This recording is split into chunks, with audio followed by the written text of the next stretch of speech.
Avant de faire tout bilan matière, il est important d'identifier le mode de fonctionnement de son réacteur. Donc pour un batch, le réacteur est fermé et il fonctionne en mode dynamique. Pour un fed batch, il est semi-ouvert puisqu'il y a une alimentation. Il est en mode dynamique puisque le volume varie, les concentrations varient, sauf la concentration en substrat qui peut être maintenue constante justement par le fed batch. Un réacteur continu infiniment mélangé est un réacteur ouvert avec un débit d'alimentation et de sortie. Il fonctionnera à l'état stationnaire, c'est-à-dire que tous les paramètres sont constants au cours de la réaction. Un réacteur continu à écoulement piston, comme on l'a vu, peut être étudié de deux manières différentes, soit avec une vision globale. À ce moment-là, c'est effectivement un réacteur tubulaire ouvert qui fonctionne en mode stationnaire, tout est constant au cours du temps, ou alors on ne le regarde pas dans sa globalité, on suit une tranche de volume de liquide qui s'écoule le long du réacteur. Cette tranche de volume de liquide, elle est considérée comme fermée, elle est donc en mode dynamique. Tout varie au cours du temps.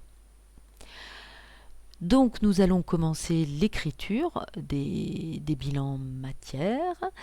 On va commencer par l'écriture des bilans globaux. Donc ces bilans matière vont nous permettre de regrouper dans une même équation tout un tas de paramètres de fonctionnement du réacteur. Donc le bilan global, l'écriture, c'est le terme d'accumulation est égal à entrée moins sortie, qui est en fait une évidence. Ce qui s'accumule, c'est effectivement la différence entre ce qui entre et ce qui sort d'un système. On peut appliquer ça à n'importe quel, à beaucoup d'autres sujets que au sujet d'une thématique de bioréacteur.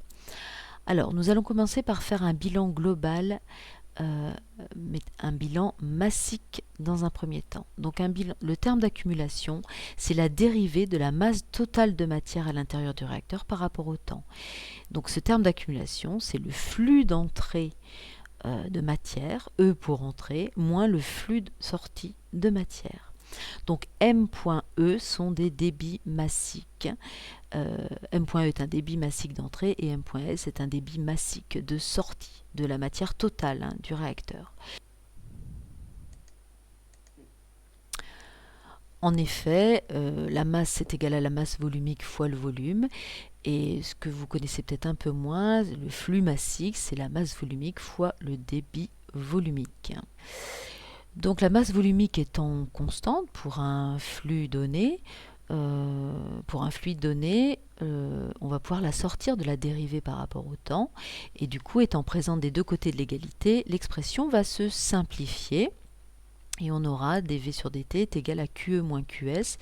Donc une égalité qui ressemble au bilan massique qu'on avait écrit initialement.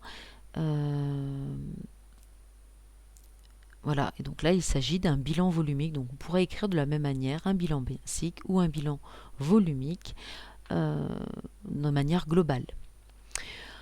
On va maintenant appliquer ce type de bilan global à différents types de réacteurs.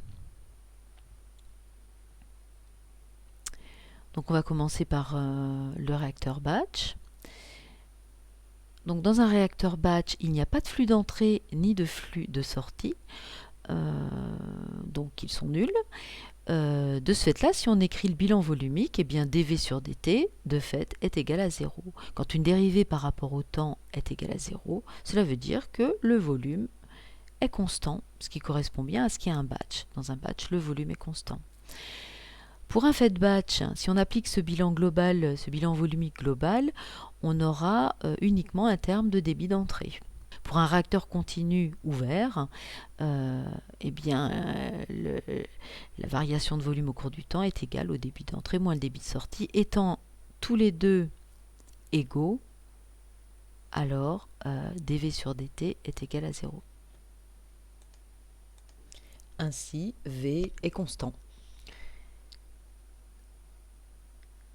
Donc nous allons maintenant faire un bilan sur un élément I, un élément quelconque, qui pourra être un produit ou un substrat, donc un élément en solution dans le milieu réactionnel. Donc là encore, on utilise le terme d'accumulation. Accumulation de I à l'intérieur du réacteur est égal à entrée de I moins sortie de I, plus ou moins production ou consommation de I. Donc un plus lorsque on a une production de I, moins quand on a une consommation de I. Alors si on fait un bilan massique, par exemple, sur I, donc le terme d'accumulation, ce sera D2MI sur DT, la variation de la masse de I à l'intérieur du système est égale au flux massique d'entrée de I moins le flux massique de sortie de I. Donc on retrouve l'écriture avec M point qui exprime un flux massique est égal à plus la vitesse de production de I fois V, plus puisque dans ce cas-là, on prend l'exemple de I produit. Donc M.IE et M.IS, flux massique d'entrée, flux d'entrée et de sortie de I.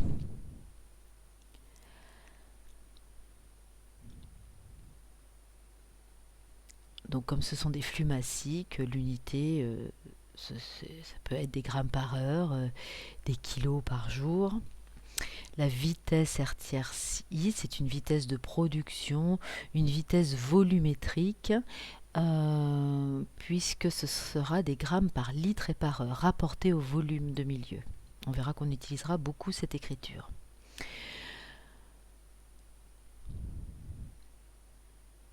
Donc le flux massique de I, c'est la concentration de I en entrée fois le débit d'entrée. Donc un flux massique,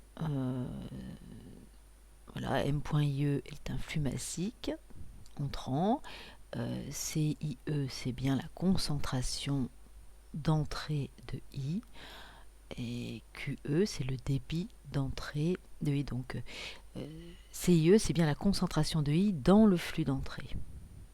Donc on peut voir l'homogénéité de cette égalité avec les unités.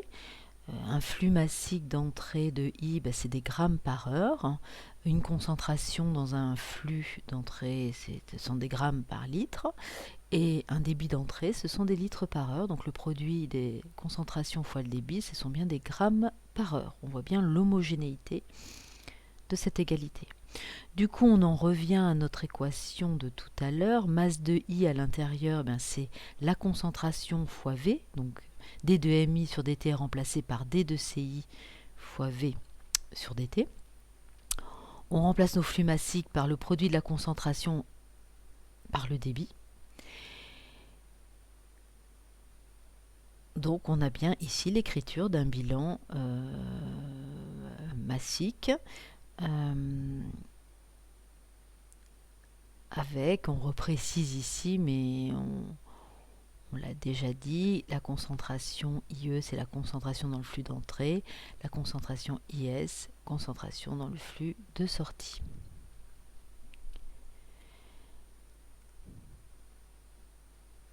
On aurait pu écrire de la même manière le bilan molaire sur I. On remplaçait les masses par des moles. Et alors à ce moment-là, les concentrations sont molaires et non plus massiques. Donc on aura du NI au lieu de MI. Voilà, NI en mol, alors que MI est en grammes. Donc en fonction de ce qu'on vous demande, vous faites un bilan molaire ou un bilan massique. Alors on va prendre un exemple de réalisation de bilan matière dans le cas d'un réacteur parfaitement mélangé, infiniment mélangé, qui serait le siège d'une réaction qu'on va voir un petit peu plus loin. Donc un réacteur parfaitement mélangé continu, c'est un réacteur ouvert qui fonctionne à l'état stationnaire. Donc la réaction qu'on va considérer, c'est 2 moles de A donne 1 mol de B. C'est la stoichiométrie de cette réaction. La vitesse de réaction R tierce A est égale à KCA, c'est une cinétique d'ordre 1.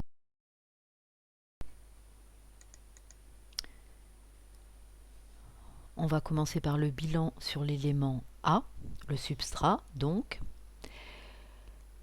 On va commencer par le terme d'accumulation, sans préciser si c'est un bilan molaire ou un bilan massique. D'ailleurs, on va parler de la concentration, concentration fois V, donc cette concentration sera massique ou molaire. Donc terme d'accumulation D de CAV sur DT, débit d'entrée de A QE fois CAE, moins débit de sortie de A, QS fois CAS, moins consommation de A, puisque A est un substrat. Donc CAE, c'est bien la concentration d'entrée de A dans le flux d'entrée. CAS, c'est la concentration de sortie de A dans le flux de sortie de notre réacteur continu parfaitement mélangé. Or, CAS est égal à CA, puisque dans un continu parfaitement mélangé, les concentrations de sortie sont égales aux concentrations à l'intérieur du réacteur. Par ailleurs, tout est constant. Donc le terme comme tout est constant, le terme d'accumulation est égal à 0. On va remplacer dans le bilan CAS par CA. Et puis on remplacera R tierça par l'expression de sa vitesse qui dépend de CA, puisque c'est une cinétique d'ordre 1. Du coup, on va pouvoir isoler CA et on obtiendra la formule finale qui représente la concentration CA en sortie du réacteur continu parfaitement mélangé, fonction du débit, fonction de la concentration d'entrée de A, fonction de la constante cinétique K et fonction de la taille du réacteur V.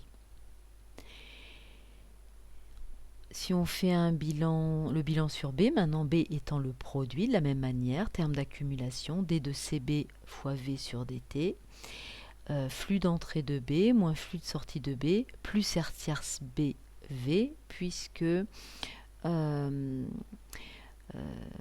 s'agit d'une production de B. Les débits d'entrée sont égaux aux débits de sortie, sont égaux à Q, donc on va les remplacer dans l'expression par Q. La concentration CBS est égale à CB, concentration à l'intérieur du réacteur, et R tierce B est égal à R tierce A sur 2, puisqu'on produit 2 fois moins vite B que R tierce A n'est consommé. Donc on a cette égalité entre les deux vitesses. Comme tout est constant, puisqu'on est dans un parfaitement mélangé à l'état stationnaire, la dérivée par rapport au temps est égale à 0. Et donc on va remplacer les différents termes de l'égalité, CBS par CB, R tierce B par R tierce A sur 2. On va pouvoir ainsi isoler CB en fonction de tous les termes opératoires, ce qui donne l'égalité suivante par rapport à ce qu'on avait précédemment.